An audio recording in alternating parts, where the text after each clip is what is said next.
वचन से कुछ स्थलों को पढ़ेंगे परमेश्वर की उपस्थिति में।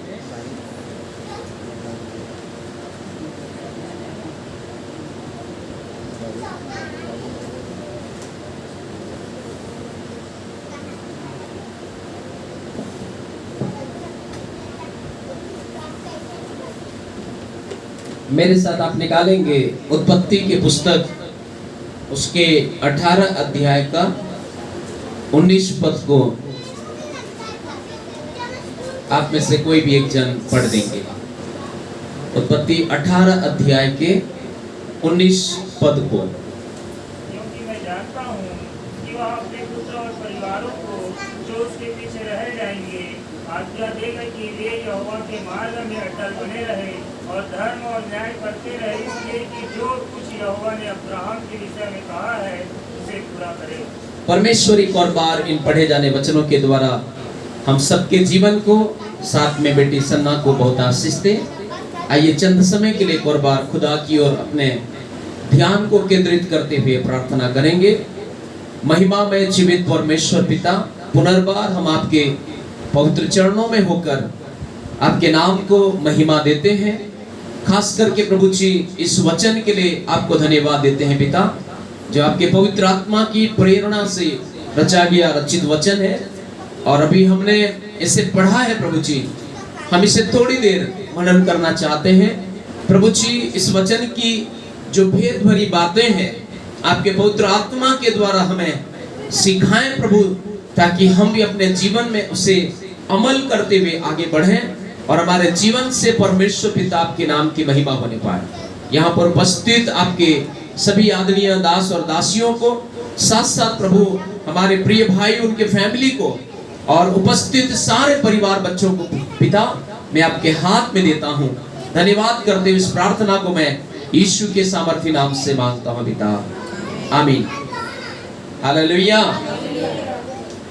परमेश्वर की उपस्थिति में ज्यादा समय ना लेते हुए कुछ बातों को आपके साथ बांटना चाहूंगा और खास करके मैं एक बात आपके बीच में मेरे जीवन में रखना चाहूंगा कि हमारे बच्चे किस मार्ग पर हैं, है ना? हमारे बच्चे किस मार्ग पर हैं, ये बातों को हमारे जीवन में मूल्यांकन करना बहुत ही जरूरी है। अगर हम आज मूल्यांकन नहीं करेंगे, अगर आज हम इन बातों के प्रति गंभीर नहीं होंगे, समय बीतता जा रहा है, परिस्थिति बदलते जा रही है, तब तक जो समय बहुत हो जाएगा और हमारे बच्चे माँ बाप के हाथ से बाहर निकल जाएंगे, तब हम कुछ करेंगे उसके लिए बहुत समय हो चुका होगा और हमें एक ही काम बच जाएगा, केवल पछताने का। तो इसलिए परमेश्वर की उपस्थिति में मैं इस बात के द्वारा जो उत्पत्ति 18 अध्याय 19 पद में हमने पढ़ा, क्योंकि मैं जानता हूं कि वह अपने पुत्रों और परिवारों को जो उसके पीछे रह जाएंगे आज्ञा देगा कि वे यहोवा के मार्ग में अटल बने रहें। हालेलुया। परमेश्वर स्पेशल अब्राहम को बोलते हैं मैं जानता हूं। अवश्य परमेश्वर इस दुनिया के सारे मनुष्यों को बाय नेम जानते हैं, बाय बर्थ जानते हैं, बाय फेस जानते हैं। उनसे कोई भी छुपा हुआ नहीं है। वो नाम से जानते हैं, चेहरा से जानते हैं, वो हमारी स्थिति को अच्छी तरह से जानते हैं। लेकिन परमेश्वर यहाँ पर कह रहे हैं मैं अब्राहम को जानता हूं। मेरे प्रिय परमेश्वर के अजीजों, क्या आज मेरे और आपके बारे में परमेश्वर जानते हैं, लेकिन कैसा जानते हैं ये सवाल है। वो हमें कैसा जानते हैं ये हमारे लिए सवाल है। अभी जबकि अब्राहम के घर में संतान नहीं है, इसहाक पैदा हुआ नहीं है, परमेश्वर के वचन में हम पाते हैं परमेश्वर ने बोला मैं अब्राहम को जानता हूं। लिखा है उसके पुत्रों और परिवारों को जो उसके पीछे रह जाएंगे आज्ञा देगा। मेरे प्रियो, मैं आपसे कहना चाहूंगा, यह सूचना अब्राहम को जानना जरूरी इसलिए था क्योंकि वो एक महान जाति एवं सर्वशक्तिमान परमेश्वर की आशीष में भरा पूरा होकर उन शक्तिशाली जाति के लिए भी ये एक आशीष का पिता बनने जा रहा था, आशीष का माध्यम बनने जा रहा था। और इस बात को अब्राहम को जानना भी जरूरी था कि कैसे हम इस बात को जान सकें और अपने जीवन में अमल करते हुए आने वाली पीढ़ी को भी हम ये बात को हम सिखा सकें। और इसलिए आज यहाँ पर हर एक हम माता पिता से भी, खास करके बेटी सन्ना और उनके प्रिय माता पिता से भी मैं ये कहना चाहूंगा, परमेश्वर आज के इस वचन से मेरे और आपके जीवन को भी वैसा जानने पाए। मैं पिछले दिनों में सीखा परमेश्वर के इन वचनों से, खास करके मैं यही सोचता था, मेरा छोटा सा अनुभव है कि बच्चों को शिक्षा देना सबसे ज्यादा माँ का ही कर्तव्य होता है, यही मैं सोच रहा था। लेकिन एक मीटिंग के दरमियान एक परमेश्वर के दास से मैंने सीखा कि उससे भी ज्यादा महत्व, उससे भी ज्यादा बहुत ही अति जरूरी पिताजी का रोल होता है बच्चों को सिखाने के लिए। हालेलुया। अवश्य हमारे पास सवाल होंगे, पिताजी कहां से कर पाएंगे? 9 बजे घर से निकलते हैं तो शाम 9 बजे आते हैं। हाँ, मैं मानता हूं, लेकिन बाइबल में हम पाएंगे परमेश्वर की उपस्थिति में परमेश्वर ने अब्राहम को ये जिम्मेदारी दिया, परमेश्वर ने अब्राहम के ऊपर यही भरोसा रखा। मैं जानता हूं अब्राहम को, जो उनके बाद उनके पुत्र और उनके परिवार हैं, वो यहोवा के मार्ग में अटल बने रहने के लिए वो शिक्षा को देगा। हालेलुया। पर मैं यहाँ पर पिताजी को ऊपर और माताजी को नीचे करना नहीं चाहूंगा, परंतु मैं ये कहना चाहूंगा पिता और माता दोनों का इतना ही कर्तव्य है बच्चों को सिखाने के लिए। और इसलिए मैं यही कहना चाहूंगा कि हमारे बच्चे किस मार्ग पर हैं। हाँ मेरे प्रियो, मैं इस बात को आपके सामने रखते हुए कहना चाहूंगा, दुनिया की शिक्षा हमें यह सिखाती है कि तुम घंटों के ऊपर कैसे पैसा कमाओगे।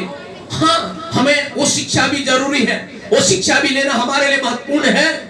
लेकिन एक बात भी कहना चाहूंगा, आज बहुत सारे लोगों ने वो शिक्षा को अर्जित किया है, घंटों के ऊपर वो पैसा कमाते हैं, वो घर में बैठे पैसा कमाते हैं। लेकिन आप बहुतों के जीवन को जाकर देखिए, कहीं ना कहीं वो जीवन में निराशा है, कहीं ना कहीं उनके जीवन में, उनके परिवार में एक निराशाएं छाई हुई है। मैं कई परिवार में से, मैं कुछ परिवार को नीचा दिखाने के लिए नहीं, कुछ परिवार का आलोचना करने के लिए नहीं, लेकिन एक अनुभव को मैं बताना चाहूंगा जो साक्षात आज भी वो परिवार प्रभु के उपस्थिति में पाए जाते हैं। उन्होंने शिक्षाएं ली है, उन्होंने गवर्नमेंट स्कूल में लेक्चरर पद में दोनों पति पत्नी कार्यरत थे, परंतु एक समय ऐसा हुआ पिताजी शराब के आदी बन गए और उनके बाइक के डिक्की में शराब की बोतल, उनके बिस्तर में शराब की बोतल, उनके बाथरूम में शराब की बोतल, शराब पीते पीते लिवर और किडनी दोनों खराब हो गए और नौकरी रहते रहते उनका डेथ हो गया। पर उनके बच्चों का चुनाव को मैंने सुना, जब अनुकंपा में उनके बच्चों को नौकरी मिलने वाला था, उनका बड़ा बेटा ही बोला कि हम नौकरी नहीं करेंगे, अगर हम नौकरी करेंगे तो हमें भी पैसा मिलेगी और हमारा भी जीवन जो है एक दिन शायद इस संसार के गर्त में वो डूब चला जाएगा और हम भी एक ऐसा जीवन को जिएंगे तो हमारा जीवन क्या हो जाएगा? बर्बाद हो जाएगा। उन्होंने नौकरी को ठुकरा दिया, उन्होंने परमेश्वर की सेवा किया, परमेश्वर की आज भी वो सेवा करते हैं। एक समय में जीसस कॉल्स में रायपुर में आकर के दोनों पति पत्नी सेवा करते थे, परंतु अभी अलग से सेवकाई वो करते हैं। उन्होंने जीवन में देखा पैसा में सुख नहीं है, पैसा में इस दुनिया में हाँ थोड़ी देर के लिए सुख मिलेगा, लेकिन मेरे प्रियो मैं आपसे कहना चाहूंगा, अपने अनुभव में उसका बेटा जो बोला हमें प्रभु की सेवा करना है। बोली हालेलुया। मैं आपसे ये कहना चाह रहा हूं, आप और मैं, हम अपने बच्चों को अच्छी शिक्षा दें, अच्छी संस्कार में उसको पालन पोषण करें, परंतु उससे भी बेहतर और उससे भी महत्वपूर्ण बातें हमारे जीवन के लिए है कि हम परमेश्वर के वचनों का शिक्षा को उनके जीवन में कूट करके भरें। Hallelujah, hallelujah.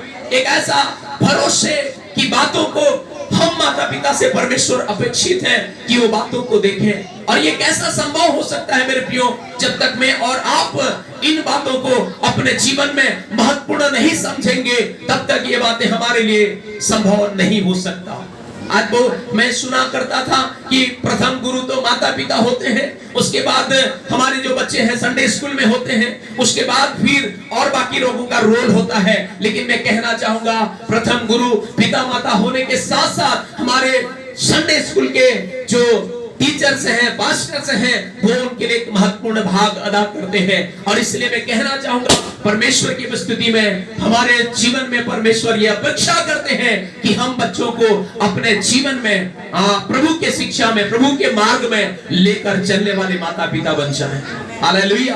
आप एक वचन को पढ़ेंगे, जो एक और बात को मैं बोल करके समाप्त करूंगा। न्यायों की पुस्तक में उसका 2 अध्याय, न्यायों की पुस्तक उसके 2 अध्याय का 10 पद को थोड़ा पढ़ देंगे।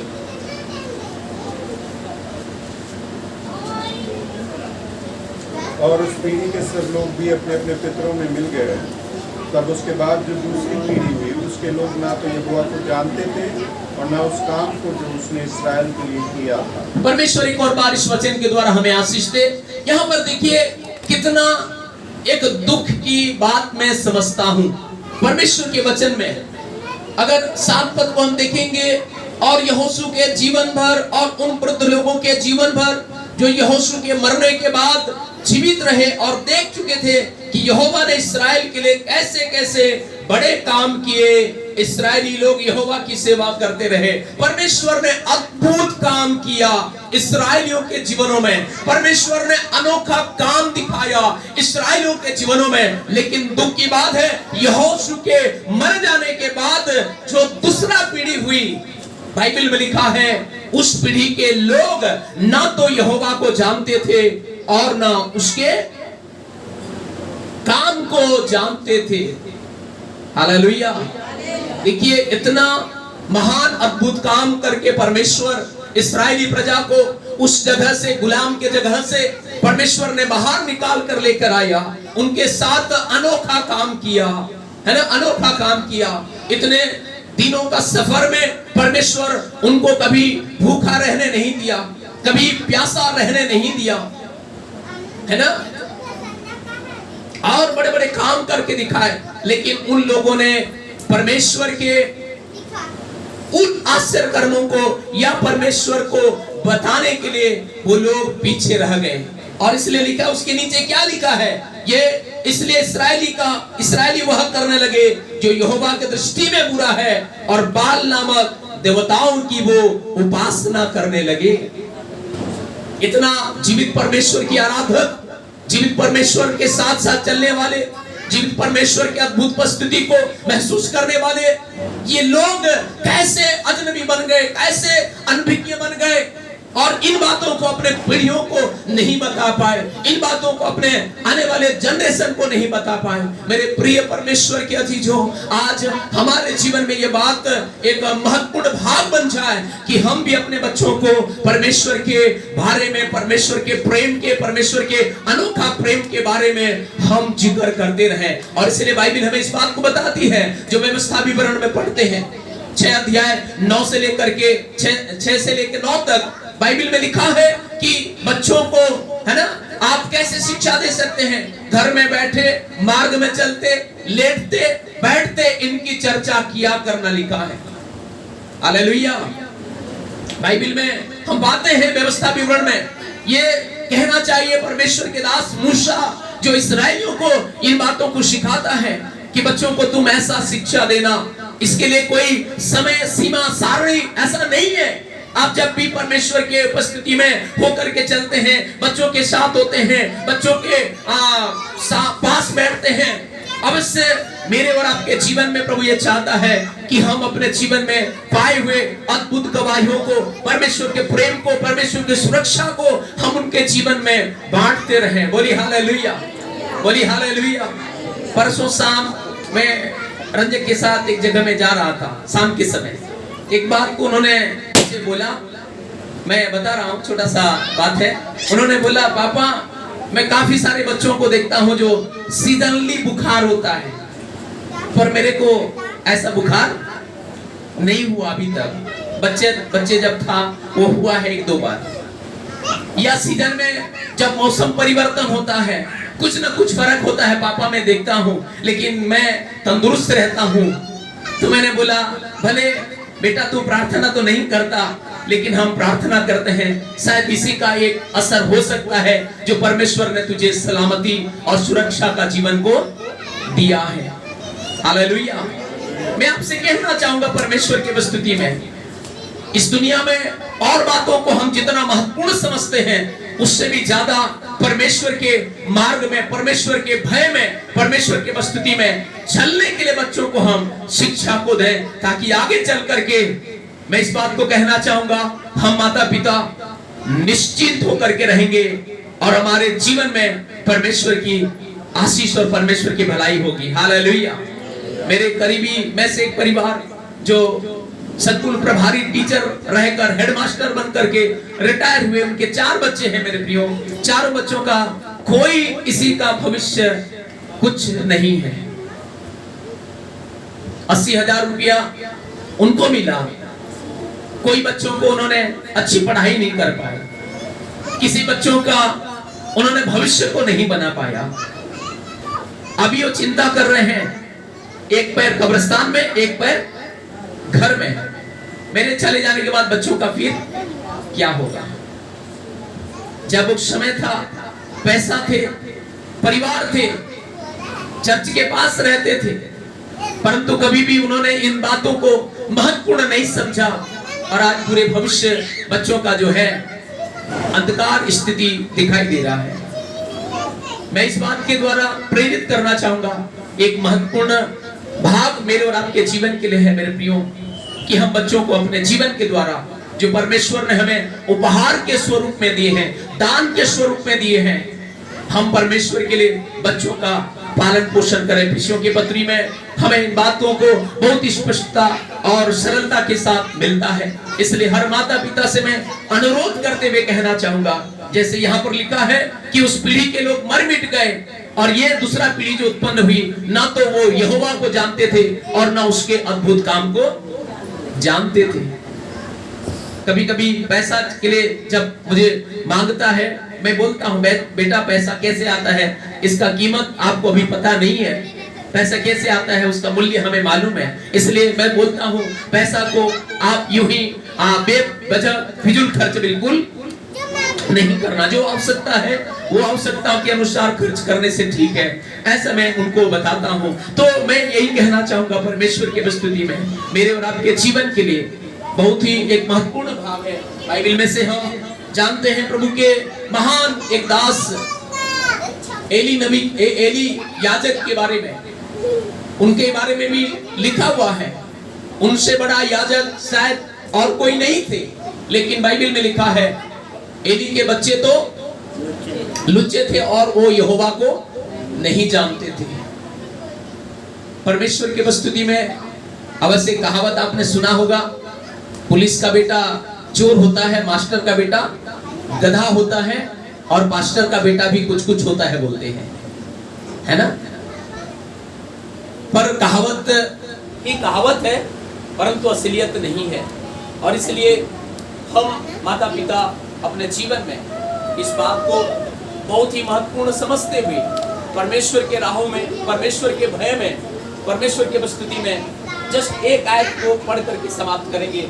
उत्पत्ति व्यवस्था विवरण 5 अध्याय उसके 29 पद को, उसके बाद आगे हम सच से थोड़ा भी सुनेंगे। व्यवस्था विवरण 5 अध्याय उसके 29 पद को थोड़ा सा।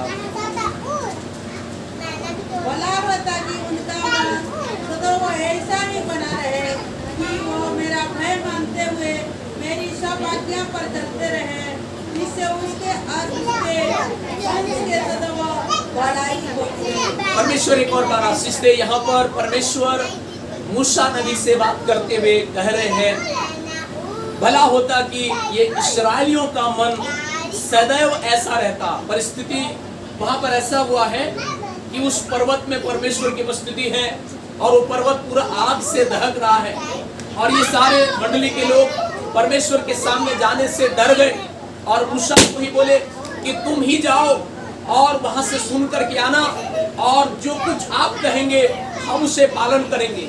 और इस प्रकार से इन्होंने कुछ समय पहले जब बातें किए थे, तो परमेश्वर ने अब मूसा के समय बात करते हुए बोल रहा है कि मैंने उन बातों को सुना है। और उसके नीचे परमेश्वर बोल रहे हैं, भला होता कि उनका मन सदैव ऐसा बना रहता कि वे मेरी भय मानते और मेरी आज्ञाओं में चलते, जिससे उनका भी भला होता और उनके बाद उनके वंश का भी भला होता। मेरे प्रियो, मैं आपसे कहना चाहूंगा, परमेश्वर की उपस्थिति में जब मैं और आप परमेश्वर का भय मानेंगे, परमेश्वर की आज्ञाओं में चलेंगे, श्योर है, मैं इस बात को विश्वास करता हूं, परमेश्वर हमारे साथ भी भलाई करेंगे और आने वाली पीढ़ी में भी परमेश्वर भलाई करेंगे। दुनिया का भले एक नारा हो सकता है, एक के साथ एक फ्री है, लेकिन हमारे परमेश्वर के वचन में एक के साथ 1000 पीढ़ी तक परमेश्वर की आशीषें हैं। इसलिए आप और मैं परमेश्वर की उपस्थिति में बहुत ही गंभीर और बहुत ही सावधानी के साथ परमेश्वर के दिए हुए इन उपहारों को, इन संतानों को प्रभु के मार्ग में, प्रभु के भय में लेकर चलेंगे तो निश्चित रूप में परमेश्वर हमारे जीवन में भलाई करेंगे, हमारे बच्चों में भी परमेश्वर भलाई करेंगे। मैं आपको प्रोत्साहित करने के लिए कहना चाहूंगा, उत्पत्ति 50 के 20 में वही यीशु बोलता है, यद्यपि तुमने मेरे साथ अन्याय किया, यद्यपि तुमने मेरे साथ बुरा व्यवहार किया, यद्यपि तुम लोगों ने मुझे धोखा दिया, मुझे कुएं में ढकेला, मुझे व्यापारियों के हाथ में बेचा, तुम्हारे कारण से मैं जेल में गया, लेकिन परमेश्वर के दास यीशु कहता है, उसी बुराई के बाद में परमेश्वर ने मेरे लिए भलाई को उत्पन्न कर दिया। यदि मैं और आप परमेश्वर की उपस्थिति में भला चाहते हैं, हमारे संतानों में भला चाहते हैं, मैं हाथ जोड़कर निवेदन करते हुए अपने शब्दों को विराम देना चाहूंगा कि हमारे बच्चे उस मार्ग पर अटल और दृढ़ बने रहें, और उस काम को करने के लिए हम माता पिता का ये जिम्मेदारी भी है कि हम उसे परमेश्वर की उपस्थिति में लेकर चलते हुए उन बातों को सिखाते रहें और परमेश्वर की उपस्थिति में चलते रहें। परमेश्वर एक और बार इन वचनों के द्वारा हम सबके जीवन को और साथ साथ बेटी सना को बहुत बहुत आशीष प्रदान करने पाए। आमीन, आमीन। बोलिए हालेलुया, बोलिए हालेलुया। और अभी समय होगा और